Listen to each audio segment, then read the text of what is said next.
In this tutorial I'm going to show you how to optimize a mesh here. I got the default dog here. Let's select him here. And he has no subdivision levels. I have a polysphere here. This is not the one that comes with ZBrush by default. I made my own here. It has subdivisions to it. And actually this is a very low poly count. This is what I want. I want to start out very low. Because when I'm all done, I'm gonna have from the lowest to the highest, where I'm gonna be able to model part of this head. Because if you ever use a ZBrush before, is once you're stuck with the this is a while back ago. Once you was stuck with the high resolution, there was no slider to move the subdivision level. Let's say this dog here came from another package or something that has no subdivision levels, but I want to get some subdivision levels out of it plus optimize it. That's reducing the polygon. That'll reduce it from the original dog to the lowest one here. So this is very low, so this is why I want to start off very low on this sphere here.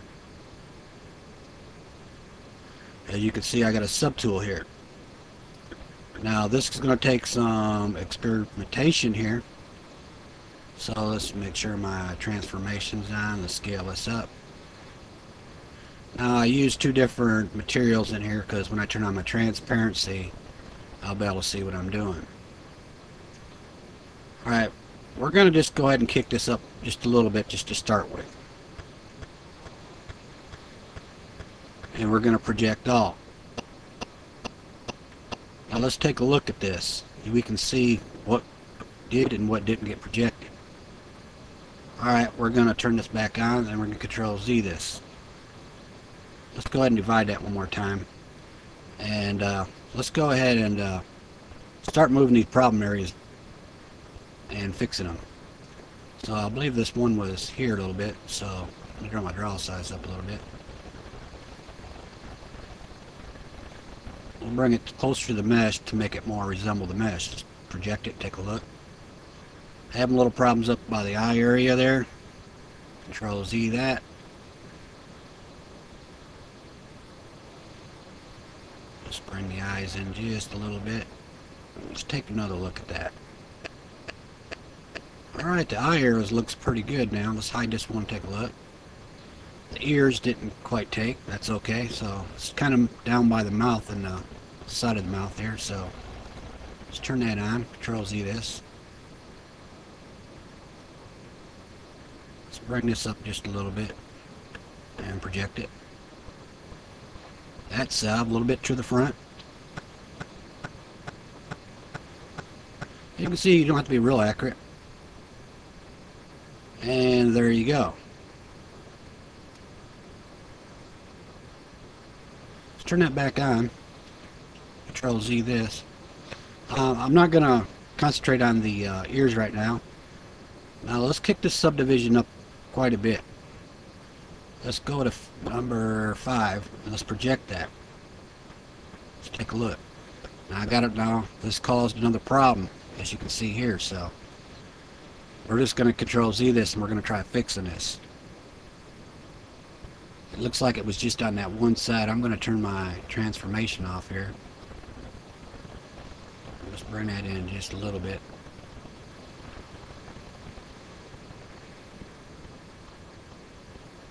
That's fixed. Control Z that. A little bit up by the mouth. Cause more problems to do good, so you Control Z that twice. And this area can be fixed later, so let's say I'm going to go ahead and fix this later, so just keep the video size down. Now if you look here, now I have subdivision levels for this dog here. This is my new dog, so I can actually go to this one here. And we'll just go ahead and delete him.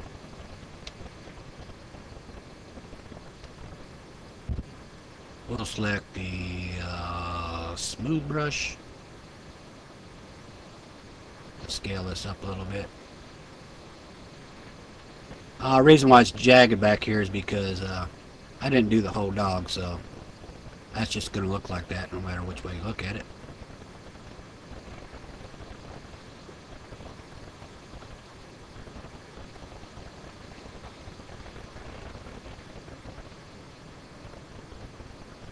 Now we're going to fix that like that.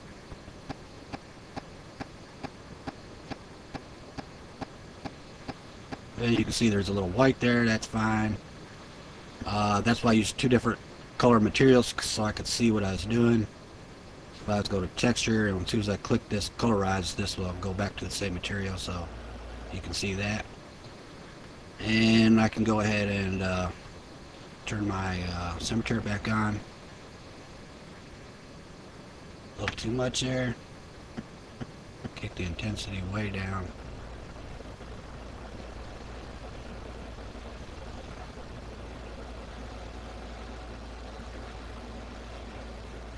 We're going to smooth this up just a little bit, not too much. And when I get it something close like this, I'll go back over into the move option and set the subdivision down quite a bit so I can recognize where the ears are at, and I'll just pull up on them.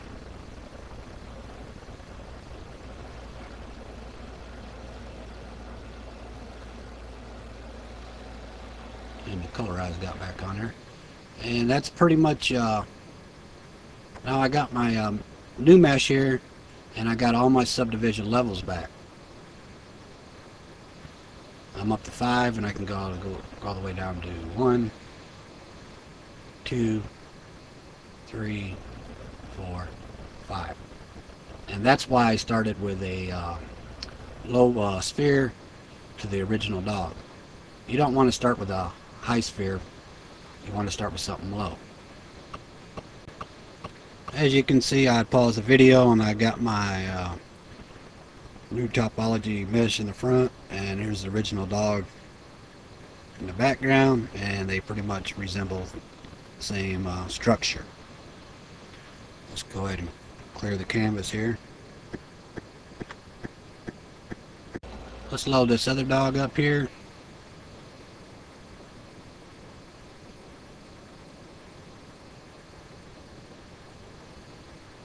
As you can see, this mesh here is actually a little bit closer to the head of the dog, and you notice the other one wasn't. Let me go ahead and load that other one back up here. Pause the video for a second. Here's the one that I've been using. As you can see, resembles part of the head dog, not a whole lot, just a little bit of shape. Here's one that's got more of a shape to it. Turn the transparency off so you can see it. Sometimes it just takes a little scaling, readjusting.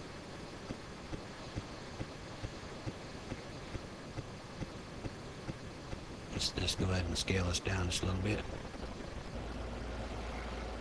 Let's project that and see what we get. Not too bad, but like I said, you could see the difference in the two there, and coming up almost with completely the same results, so you don't have to be 100% accurate, as you can see in this first one compared to the original one.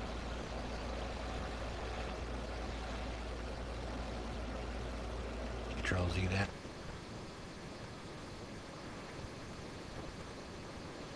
As you can see, this one's close, and you've seen what happened when I did the projection. And here's one that was kind of close, almost somewhat the same results. So depends what you're doing. And like I said, when you subdivide this before you project it, when you're just testing it, you might want to just set it up maybe to 2 or 3. That when you get your final done for the last test, you want to kick it up high as you can.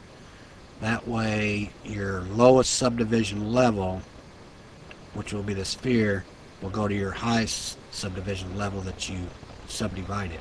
As you noticed through the video that I always had the mesh on the outside, you can actually experiment with it.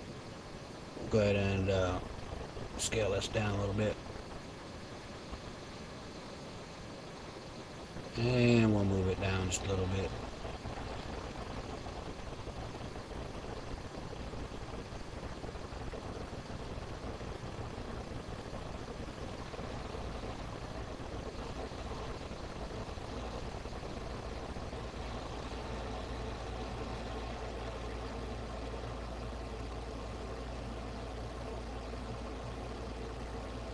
Like I said, it just takes a little bit of experiment, and you'll get the hang of it after.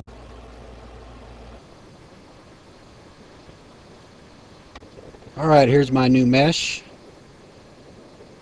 And you can see it's got a lot of polygons. And what's good about it, I got subdivision levels that I can adjust, which I didn't have it before. I can go down to the lowest one. As you can see, the lowest one was 96 polygons. That is the original polygons, the same as the original polysphere that I started with. What's good about this, now I can adjust this as I model. I mean, a lot of people like to model in certain subdivision levels, and this gives you a lot more flexibility.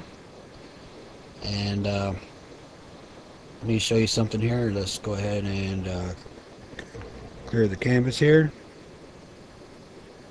And we'll select the sphere here. This basically like optimizes the mesh. See, this mesh here is 8,192. I have this option down here to optimize. If I slide it over here, it went 2,048. Optimize it again. As you can see, it keeps on optimize it. Well, this optimize only works for the primitive spheres down here, or the objects, not sphere, sorry, the objects down here, and you don't have this option if you select one of these up here. See, you don't have the options no more. Alright, I'm going to project this to a ZSphere, which I already did project it earlier, so here's a super average man, and he has no subdivision level, as you can see here. And then we got this ZSphere. I already projected this earlier, so all you got to do now, after I project it, I'll just press the A key. And you probably notice a little bit of changes, and you're probably saying, don't see what's the whole point of this, so let's go ahead and hide the original one here. This is my projection here. I can tweak this projection by going in and out of preview mode and adjusting these Z-spheres up and down, whatever it takes to fix it.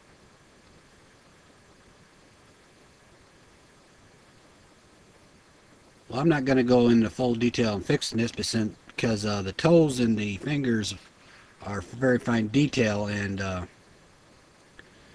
sometimes it takes a little bit. So anyway, we're going to go down to adaptive skin here, and I'm going to go ahead and set the density to, let's say, 6, and make adaptive skin. When I select up here, I'll have the new skin. I clicked it, you didn't see no changes, but now the super average man does have subdivision levels up to 6.